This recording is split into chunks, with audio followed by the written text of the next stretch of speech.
हरे कृष्णा, राधे राधे दोस्तों। आज हम आपको सुनाएंगे गणेश जी की ऐसी दो सुंदर सी कथाएं जिसे सुनने से आपके समस्त पाप नष्ट हो जाएंगे और गणेश जी की कृपा आपके परिवार पर सदैव ही बनी रहेगी। तो चलिए शुरू करते हैं। पहली कथा कुछ इस प्रकार है। एक समय की बात है, राजा हरिश्चंद्र के राज्य में एक कुम्हार था। वह मिट्टी के बर्तन बनाता, लेकिन वे कच्चे रह जाते। एक पुजारी की सलाह पर उसने इस समस्या को दूर करने के लिए एक छोटे बालक को मिट्टी के बर्तन के साथ आवा में डाल दिया। उस दिन संकष्टी चतुर्थी का दिन था। उस बच्चे की माँ अपने बेटे के लिए परेशान थी। उसने गणेश जी से बेटे की कुशलता की प्रार्थना की। दूसरे दिन जब कुम्हार ने सुबह उठकर देखा तो हवा में उसके बर्तन तो पक गए थे, लेकिन बच्चे का बाल भी बाका नहीं हुआ था। वह डर गया और उसने राजा के दरबार में जाकर सारी घटना बता दी। इसके बाद राजा ने उसे बच्चे की और उसकी माँ को बुलवाया तो माँ ने सभी तरह के विघ्न को दूर करने वाली संकष्टी चतुर्थी का वर्णन किया। इस घटना के बाद से महिलाएं संतान और परिवार के सौभाग्य के लिए संकट चतुर्थी का व्रत करने लगी। दोस्तों, हमारी दूसरी कथा कुछ इस प्रकार है कि एक समय की बात है। विष्णु भगवान का विवाह लक्ष्मी जी के साथ निश्चित हो गया। विवाह की तैयारी होने लगी। तभी सभी देवताओं को निमंत्रण भेजे गए, परंतु गणेश जी को निमंत्रण नहीं दिया गया। कारण जो भी रहा हो, जो अब भगवान विष्णु की बारात जाने का समय आ गया। सभी देवता अपनी पत्नियों के साथ विवाह समारोह में आए। उन सब ने देखा कि गणेश जी कहीं दिखाई नहीं दे रहे हैं। तब वे आपस में चर्चा करने लगे कि क्या गणेश जी को नहीं न्योता है या स्वयं भगवान गणेश जी आए ही नहीं। सभी इस बार पर आश्चर्य होने लगा। तभी सबने विचार किया कि विष्णु भगवान से ही इसका कारण पूछा जाए।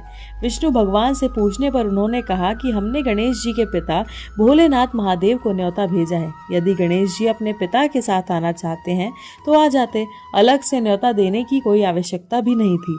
दूसरी बात यह है कि मैं 1.25 मन मूंग, 1.25 मन चावल, 1.25 मन घी और 1.25 मन लड्डू का भोजन दिन भर में चाहिए। यदि गणेश जी नहीं आएंगे तो कोई बात नहीं, दूसरे के घर जाकर इतना सारा खाना पीना अच्छा भी नहीं लगता।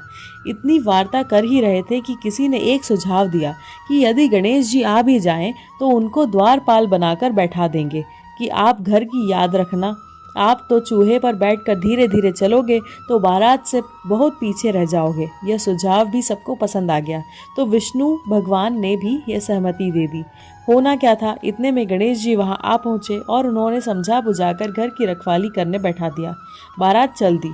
तब नारद जी ने देखा कि गणेश जी तो दरवाजे पर ही बैठे हुए हैं, तो वे गणेश जी के पास गए और रुकने का कारण पूछा। गणेश जी कहने लगे कि भगवान विष्णु ने मेरा बहुत अपमान किया है। नारद जी ने कहा कि आप अपनी मूषक सेना को आगे भेज दो तो वह रास्ता खोद देगी, जिससे वाहन धरती में धंस जाएंगे। तब आपको सम्मान पूर्वक बुलाना पड़ेगा। अब तो गणेश जी ने अपनी मूषक सेना जल्दी से आगे भेज दी और सेना ने जमीन पोली कर दी। जब बारात वहां से निकली तो रथों के पहिए धरती में धंस गए। लाख कोशिश करने के बाद भी परंतु पहिए नहीं निकले। सभी ने अपने अपने उपाय किए, परंतु पहिए तो नहीं निकले, बल्कि जगह जगह से टूट गए। किसी को समझ नहीं आ रहा था कि अब क्या किया जाए। तब तो नारद जी ने कहा कि आप लोगों ने गणेश जी का अपमान करके अच्छा नहीं किया। यदि उन्हें मना कर लाया जाए तो आपका कार्य सिद्ध हो सकता है और यह संकट टल सकता है। शंकर भगवान ने अपने दूत नंदी को भेजा और वे गणेश जी को लेकर आए। गणेश जी का आदर सम्मान के साथ पूजन किया। तब कहीं रथ के पहिए निकले। तब रथ के पहिए निकल तो गए, परंतु वे टूट फूट गए। तो उसे सुधारे कौन? पास के खेत में खेती का काम कर रहा था, उसे बुलाया गया। खाती अपना कार्य करने से पहले श्री गणेशाय नमः कहकर गणेश जी की वंदना मन ही मन करने लगा। देखते ही देखते खाती ने सभी पहियों को ठीक कर दिया। तब खाती कहने लगा कि हे देवताओं, आपने सर्वप्रथम गणेश जी को नहीं मनाया होगा और न ही उनकी पूजन की होगी, इसलिए तो आपके साथ यह संकट आया।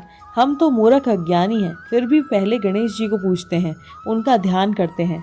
आप लोग तो देवतागण हैं, फिर भी आप गणेश जी को कैसे भूल गए?